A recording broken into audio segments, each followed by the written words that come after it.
जेबी news में आपका स्वागत है। खबरों को देखने के पहले सब्सक्राइब बटन दबाना ना भूलें। यदि आपने सब्सक्राइब बटन दबा दिया है तो उसे पुनः ना दबाएं और खबरें देखें। पालघर से बड़ी ब्रेकिंग न्यूज आ रही है कि 2 हत्यारों को पुलिस ने गिरफ्तार कर लिया है। एक को कार के साथ छत्तीसगढ़ से गिरफ्तार किया था और दूसरा जो था नागपुर के पास से गिरफ्तार किया। रेल में सफर करते हुए उसे गिरफ्तार कर लिया है। पालघर की सतर्क टीमें जो थी वो 6 टीमें अलग अलग शहरों में गई थी, अलग अलग जगहों पे गई थी, जहां से यह पता चल रहा था कि आरोपी यहां हो सकता है।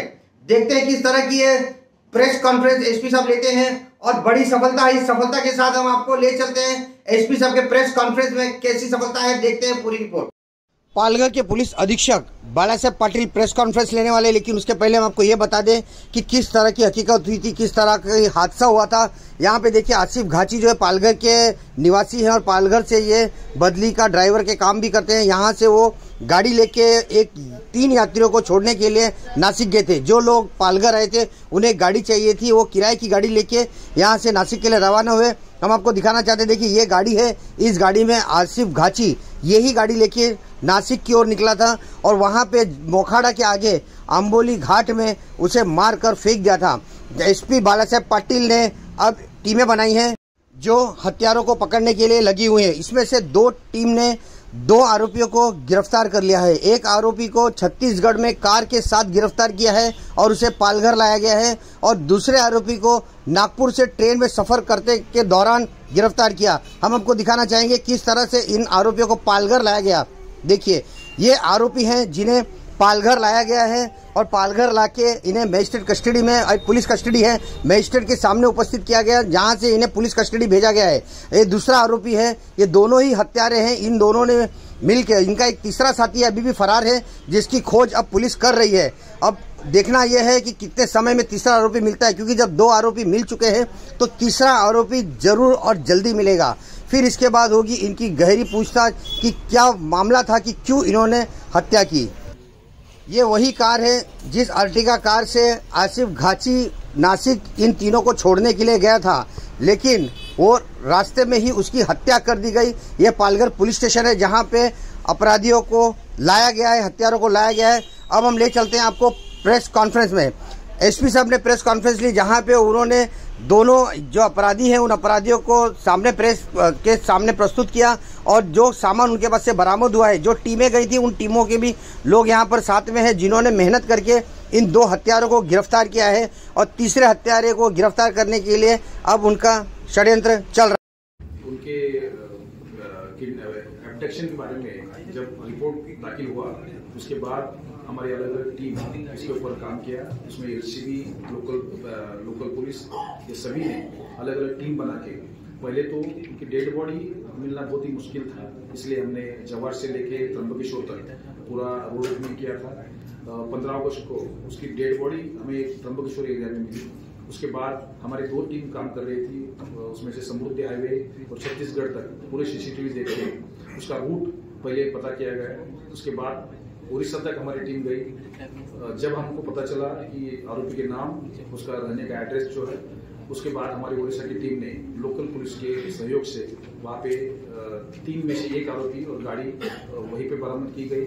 उसके बाद दूसरे आरोपी जो रेलवे से अलग अलग स्टेट में जा रहे थे, उसमें से 1 आरोपी को नागपुर रेलवे पुलिस ने नागपुर रेलवे स्टेशन से ही हिरासत में लिया गया है। तीसरे आरोपी के पीछे हमारी टीम है, आगे जाके उनको भी हिरासत में लिया जाएगा। सर, इस पूरे ऑपरेशन में कितनी टीम गठन की गई थी और कितने लोग इसमें शामिल थे?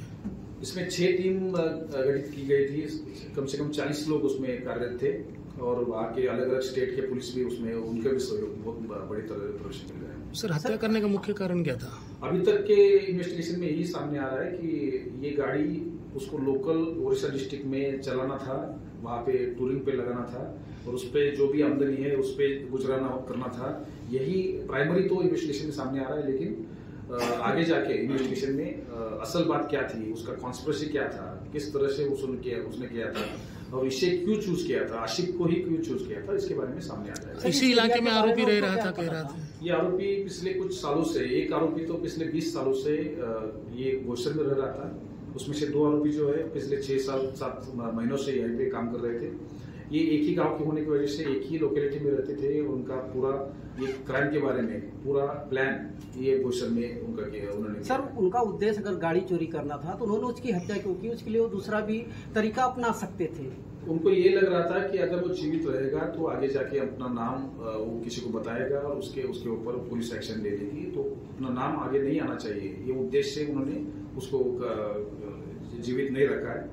लेकिन मुझे लगता है ये प्राइमरी स्टेज रहेगी, आगे जाके इन्वेस्टिगेशन में सामने आ जाएगा। सर, ये पहले लोग ने पालघर एरिया का रेकी किया था कि पहले क्या एरिया के बारे में उनको किस तरह पूरी जानकारी थी? क्योंकि पूरा देखा जाए तो पहाड़ी एरिया है और ये एक तो आरोपी 20 साल से यही रह रहा था, तो उसको मराठी पूरा आता है, मराठी में बात करने वाले लोग हैं, तो उनको सब पता है कि यहाँ पे क्या सिचुएशन है क्या नहीं है। तो उसको कोई रेकी करने की ज्यादा जरूरत है नहीं, क्योंकि लोकल ही आरोपी है। सर, फिल्मी स्टाइल में कुछ आरोपियों ने जो रस्सी के साथ मारा था, तो उसमें क्या पृष्ठभूमि क्या थी उनके?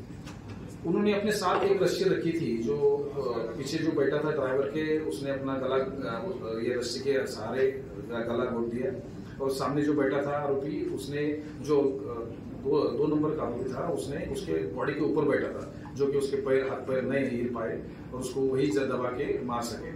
तो ये दोनों ने उसका ये काम कर दिया था। और तीसरा आरोपी निगरानी रख रहा था कि बाहर कोई किसी दूसरी गाड़ी आके रुक न जाए, ये निगरानी रखता। तो ये सब कॉन्स्पिरेसी का पार्ट है, तीनों ने मिलकर ये सब काम किया है। सर, जो आसिफ के पास फोन था, उस फोन को वो लोग कहाँ तक लेके गए थे, या रास्ते में कहीं फेंक दिया था, या साथ लेके गए थे? ये आसिफ के साथ तो फोन चालू था उनका, लास्ट तक फोन जो लास्ट लोकेशन था वो छत्तीसगढ़ का था। दूसरे फोन उन्होंने साथ में नहीं रखे थे, वो बंद करके रखे थे, तो एक ही फोन के सहारे ये चल रहा था। और लास्ट फोन का लोकेशन जो था शुरू था वो छत्तीसगढ़ था। सर, जो टोल पे पैसे कटे थे, जिसका मैसेज इनके घर पे आया, जिससे परिवार की चिंता बढ़ गई थी, तो वो टोल का जो स्टिकर था वो गाड़ी के कांच पे लगाया हुआ था कि अंदर रखा था, कि उसके मोबाइल से कट रहा था, फिर पता चला कि वो अभी इन्वेस्टिगेशन में आएगा सामने। अभी पहला ही दिन है, तो आगे जाके इन्वेस्टिगेशन में ये सब पूरी बातें सामने आ जाएगी। ओके।